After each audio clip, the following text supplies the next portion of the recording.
ഒരു സൺഡേ ചുമ്മാ അങ്ങനെ ആലോചിച്ചിങ്ങനെ ഇരിക്കുമ്പോഴാണ് മുറ്റത്ത് ഇങ്ങനെ ചവറ് കിടക്കണം. ഒന്ന് അടിച്ചാലോ, പെട്ടെന്ന് കത്തി. പിന്നെ ഒന്നും നോക്കില്ലാണ്ട് ഇറങ്ങി. പിന്നെ നേരെ ചെന്ന് അയലുമ കിടക്കണ തോർത്തുണ്ടെങ്കിൽ എടുത്ത് തലക്കെട്ട് കെട്ടി ചൂലും കൂടെ എടുത്ത് മുന്നോട്ട് നീങ്ങി. വൈത്തല മടിക്കാതെ പണി തുടങ്ങാൻ ഗൈസ്.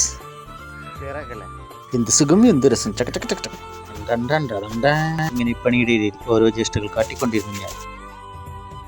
ഒരു ഭാഗം കഴിഞ്ഞ് ഇനി അടുത്ത ഭാഗം നോക്കാം. ഇനി നമുക്ക് ഈ ഭാഗം ക്ലിയർ ചെയ്യാം. ഇനിയും ഭാഗങ്ങൾ ഇങ്ങനെ നീണ്ടു കിടക്കുകയല്ലേ. അങ്ങനെ എവിടെയും വൃത്തിയാക്കി ഗായ്സ്. ഇനിയുമുണ്ട്. ഇത് കണ്ടു, ഇവിടെയും ഉണ്ട്. ഇതിനിടെയും എൻ്റെ മസ്മരമായ സ്റ്റെപ്പിന് ഞാൻ സമയം കണ്ടെത്തിയിരുന്നു. അങ്ങനെ എവിടെയും കഴിഞ്ഞു ഗായ്സ്. ഇവിടെയും കഴിഞ്ഞു. ഇനി എൻ്റെ നടു ഒന്ന് നിവർത്തട്ടെ. അങ്ങനെ അതെല്ലാം കഴിഞ്ഞു ഗായ്സ്. ഇപ്പോഴാണ് നടു നിവർത്തിയത്. ഇനി അല്പം റെസ്റ്റ് എടുക്കാം. അപ്പോൾ ഓക്കെ ഗായ്സ്.